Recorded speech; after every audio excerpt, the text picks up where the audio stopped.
I did not know much about personal finance back then, but if I would have had the same savings in the S&P 500 index, I would have doubled or maybe tripled my savings during that entire time. What is up everyone? My name is Alex and here are my thoughts on Dave Ramsey's 5 things that will make you wealthy.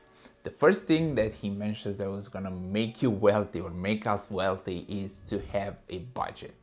Now, I will be as honest as possible with you and tell you that I never ever used a budget in my entire life until very recently, like ever.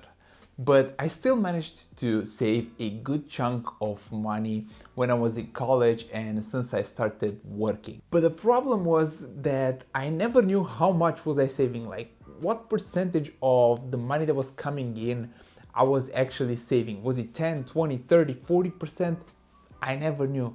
And I also kind of lacked some sort of direction and there was some sense of lack of control over my financial journey. Things changed for me this year when I started to actually use a budget. And I have to tell you, in some sort of way, it kind of changed my life. It brought a lot of perspective into where I'm standing financially right now, where the money is flowing, what is the biggest expense, hint, it's the rent, and what is the percentage of the income that I am saving every single month. And this was very helpful for me to see how well or how not well am I doing on a month-to-month basis. But what was even more interesting for me is that all this came with a sense of calmness and peacefulness and relaxation, because I felt a lot more in control of what I was actually doing, and I could see what were the flaws of my spending, let's call it that way, because I could see where I could improve things, but I also saw that I was doing relatively okay, that I had a healthy savings rate of about 30 to 40%, and from that point on, I could track on a month-to-month basis if I was going in the right direction or if I was not going in the right direction. So here's the thing, a budget, even though everyone kind of hates the word, is basically a financial plan for you. If you'd have a financial plan for a business, why not have a financial plan for you too? So this financial plan came for me with a lot of relaxation, and it made everything way less anxious about the financial journey. So it might be worth for you to give it a try to see. Maybe it's going to make things a lot more smoother and a lot more chill around the financial journey. One thing that I would add to this financial plan, and in a way try to make it more fun and gamify it, is certain like small achievements here and there, like saving the first 5K, then the first 10K, then the first 20K, and so on and so forth. I believe that it's going to make it a little bit more fun and a little bit more enjoyable, and with each achievement and each milestone, there should be some sort of surprise, or there should be some sort of payback for you for achieving that particular goal. So maybe it's going to be a meal out, maybe it's going to be, I don't know, a new shirt, maybe it's going to be something to treat yourself for doing the hard work and achieving that goal. The second thing that Dave Ramsey is mentioning that's going to make us wealthy is to get out of debt. Now here's where I have a little bit of a mixed feelings about this piece of advice, because I believe it should be a little bit more nuanced than just get out of debt. Now, I agree with him 1000% that we all should get, like everyone should get out of consumer debt. Like that thing is literally eating out the wealth. It's so bad, like it's so bad. That's the worst type of debt that anyone can have. But there's the other debt that might be very helpful in building wealth, like a low interest rate, like 3 to 4%, 10 to 30 years fixed rate mortgage on a property, on an appreciating asset, or on a cash flowing asset.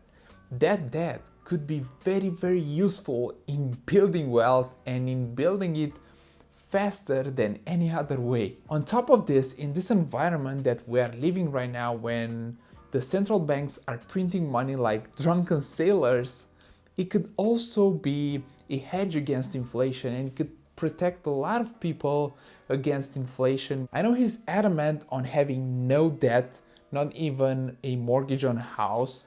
Heck, even I have no debt, but if you have access to a 10 to 30 year fixed rate mortgage with a very low interest rate attached to it, like 3 to 4%, then that might not be a bad deal at all. And here's a smart way to get to almost 100K in net worth relatively fast by leveraging your money with a 10 to 30 year fixed rate mortgage. You can put 5 to 20% down, buy a property that's trading below market value, that needs some cosmetic improvements, make those cosmetic improvements, and then rent it out, or you can just be living in that house, and then refinance the property, get the money out, and repeat, or rinse and repeat. So this is the way that some of the people are making between 50K and 100K in the United States by just buying a property that needs cosmetic work. They do this cosmetic work, then they rent the property, and then they refinance and they repeat. That's the magic formula of getting to a net worth of 100K relatively fast.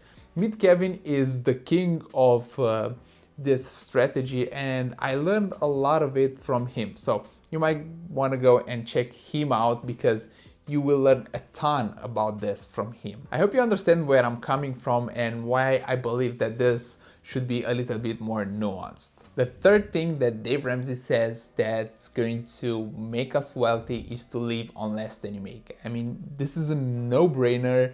If I would spend my entire income, there would be no money to invest. There would be no dry powder to build wealth and to take advantage of the deals that are being presented to us. This is the sacrifice that we have to make during our lifetime if we want to build a lot of wealth or reasonable amount of wealth to support ourselves in retirement. Delayed gratification is required no matter what. If I would make $1 million per year, but if I would spend the same million in the same year, then I would still be a paycheck away from broke. No matter how big the cash flow is, if something happens to the cash flow, then I'm in a very vulnerable position. I liked his quote that rich people get rich by saving money and investing money, which leads us nicely into the fourth thing: invest. This goes hand in hand with point number 3, live on less than you make and invest the rest. Take it from me, who made one of the dumbest mistakes ever. Like, I saved for about 7 years in a checking account, and basically inflation ate about 20 to 30+% of my purchasing power, while the savings account produced zero gains, like literally zero. I did not know much about personal finance back then, but if I would have had the same savings in the S&P 500 index, I would have doubled or maybe tripled my savings during that entire time. So please learn from my mistake. Don't make the same dumbest mistake that I did and save a ton of money into a checking account and just keeping them there, and put them to work for you to produce some sort of cash flow or to appreciate in value, because no matter what, if you keep them in a checking account, inflation is going to eat them away. That was the price that I had to pay for not learning about personal finance earlier in life. So please don't make the same mistake and learn from my mistake so you do not have to suffer the same consequences. Like, I realized after a longer period of time, and after studying more and more about personal finance and investing, that it might be much safer for me to have the savings in the S&P 500 index rather than having them in a checking account. And I'm talking about money that I know that I will probably not need in the next 3 to 5 years. So I would rather keep them in the S&P 500 index parked there until I find another better opportunity to invest the money than keeping them in a checking account where inflation is basically going to eat them away. On this last one, I'm gonna put my spin on it, and I will tweak it to repeat 1 and 4 until wealthy and then be generous. I'm not sure if you know this, but Warren Buffett, Bill Gates, Monish Pabrai, and other very successful people are amongst the most generous people out there. Like Warren Buffett alongside Bill Gates, they pledged most of their wealth to charity and to foundations and to solving bigger problems that this world is having. Monish Pabrai has done a very similar thing, and most of what he's producing is going into his foundation, which is helping people in India getting into an amazing school, helping them prep to get in amazing schools and then launch their careers from there. They are able to do something like this because they built wealth first and now they are generous. The only way you can be truly generous is by building a lot of wealth during your lifetime. You might be able to help a life here and there, but there's not much that we can do with $1,000 to $10,000. The impact is going to be minimal, but with 1 million, 2 million, 10 million, there's a lot more help that can be provided, and there are a lot more lives that can be impacted. So it's up to you at what scale you want to make an impact. I lean towards building a lot now and then having a bigger impact down the road. Let me know your option in the comments down below. Alright everyone, I want to thank you so much for watching this video. If you enjoyed it, feel free to give it a like. Feel free to subscribe if you want to see more videos like this one. And until next time, take care, have a wonderful day. And don't forget that you are amazing.